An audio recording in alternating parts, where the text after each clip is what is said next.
Have you seen a person who shows signs that their movement is controlled, have false identity, not know their home or work address, have no access to their earnings, have limited or no social interactions?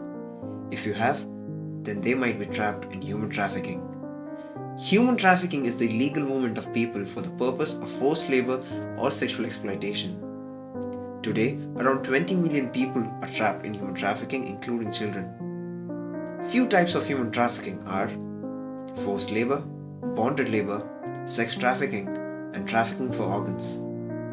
In 46% of the cases, recruiter is known to the victim, and in 54% of the cases, recruiter is unknown to the victim. Around 55% of the recruiters are men, and 45% of them are women. There is no one profile for a trafficker. It can be anyone who is willing to exploit another human being for profit. They include pimps, intimate partners or family members, gangs and criminal networks, large factory owners and corporations. The list goes on. So what fuels human trafficking? Poverty and lack of educational opportunities puts an individual's life in risk. When national border began to exchange goods and capital, labor migration also increased with it. Stereotypes that women belong to the home contribute to women's inferior position and makes them vulnerable. There is also an increasing demand for commercial sex as it is of low risk and high profits. The effects of human trafficking are numerous and far reaching. The victims develop psychological disorders that they struggle with for the rest of their lives. The negligence of use of sexual protection and poor living conditions contribute to the development of various diseases.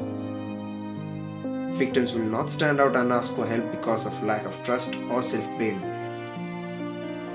So how can we help those who have been trafficked and prevent this from happening?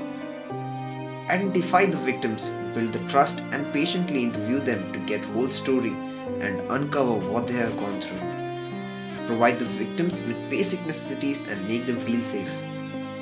Educate the people around you about the causes and effects of human trafficking. Support various anti-trafficking initiatives who provide support to the victims.